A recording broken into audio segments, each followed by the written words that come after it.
فرعون نے خواب میں ایسا کیا دیکھا کہ اس نے بنی اسرائیل کے چھوٹے بچوں کا قتل عام شروع کر دیا؟ وہ آج کی اس ویڈیو میں ہم جانیں گے۔ بسم اللہ الرحمن الرحیم۔ السلام علیکم ناظرین۔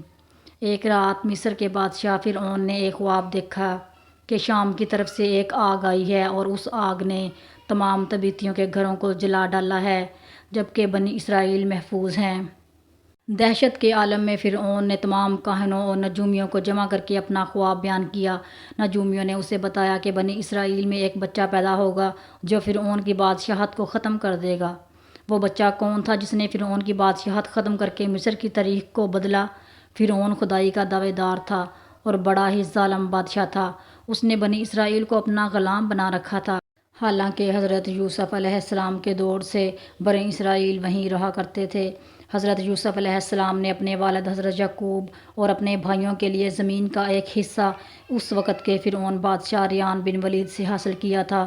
حضرت یعقوب کی یہی نسل بنی اسرائیل کہلائی اور مصر میں خوب پھلی پھولی۔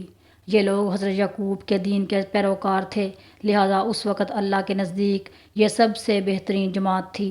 انہوں نے فرعون کو سجدہ کرنے سے انکار کیا اور اسے اپنا رب ماننے سے بھی انکار کیا۔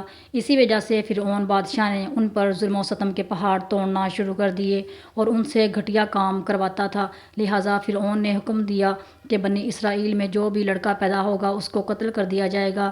لہٰذا فرعون کے حواریوں نے اور سپاہیوں نے ہر ممکن قدم اٹھایا اور ہر بچہ جو لڑکا ہوتا اسے قتل کر دیتے تاکہ کوئی بھی نامولود لڑکا زندہ نہ رہے، مگر اللہ کے فیصلے اٹل ہوتے ہیں۔ دیکھتے ہی دیکھتے بنی اسرائیل کے ہزاروں بچے ذبح کر دیے گئے۔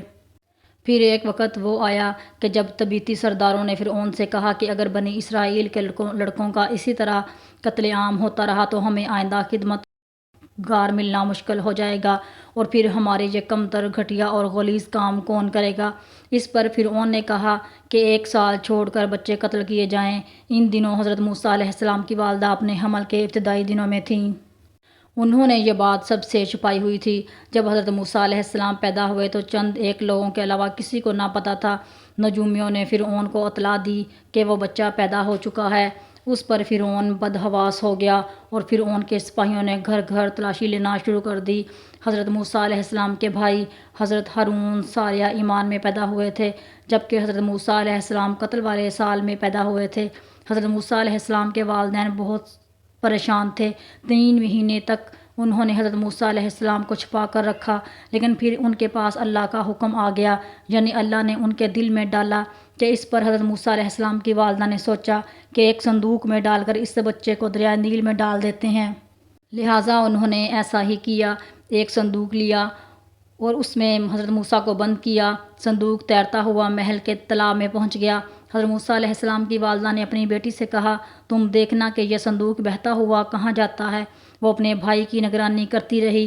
موسیٰ علیہ السلام کی بہن نے دیکھا کہ صندوق محل میں پہنچ گیا ہے۔ یہاں پر ملکہ اور خادمائیں پانی سے لطف اندوز ہو رہی تھیں۔ ملکہ کی نظر جب اس صندوق پر پڑی تو اس نے اپنی خادمہ کو حکم دیا کہ اس صندوق کو لے کر آؤ۔ چنانچہ وہ صندوق کو لے کر آئیں۔ جب ملکہ نے صندوق کو کھولا تو دیکھا اس کے اندر بہت ہی خوبصورت بچہ تھا جو کہ انگوٹھا چوس رہا تھا۔ ملکہ نے کہا کہ ملکہ کے پاس اولاد نہیں تھی۔ اس نے کہا کہ میں اسے اپنا بیٹا بناؤں گی۔ چنانچہ اس نے اسے اپنا بیٹا بنا لیا۔ بچے نے دودھ کے لیے رونا شروع کر دیا۔ بچے کے پاس بہت ساری دودھ پلانے والی لائی گئیں، لیکن بچے نے کسی صورت بھی کسی کا دودھ نہ پیا۔ ادھر موسیٰ کی بہن دور کھڑی یہ سب دیکھ رہی تھی۔ پھر موسیٰ کی بہن نے ملکہ سے کہا کہ میں آپ کو وہ عورت نہ بتلاؤں جو اسے دودھ پلائے اور اس کی اچھی پرورش کرے؟ اس پر ملکہ نے کہا، ہاں بتاؤ۔ اس طرح موسیٰ کی والدہ نے ہی اسے اپنا دودھ پلایا اور یہی بچہ فرعون کے محل میں پلنے لگا۔ ملکہ نے اس بچے کا نام موسیٰ رکھا، جس کا مطلب تھا کہ وہ شخص جو پانی سے نکالا گیا ہو۔ اس طرح موسیٰ علیہ السلام اسی محل میں، فرعون کے محل میں ہی پلنے لگے۔ اگر آپ کو میری ویڈیو اچھی لگے تو مجھے لائک کریں، سبسکرائب کریں۔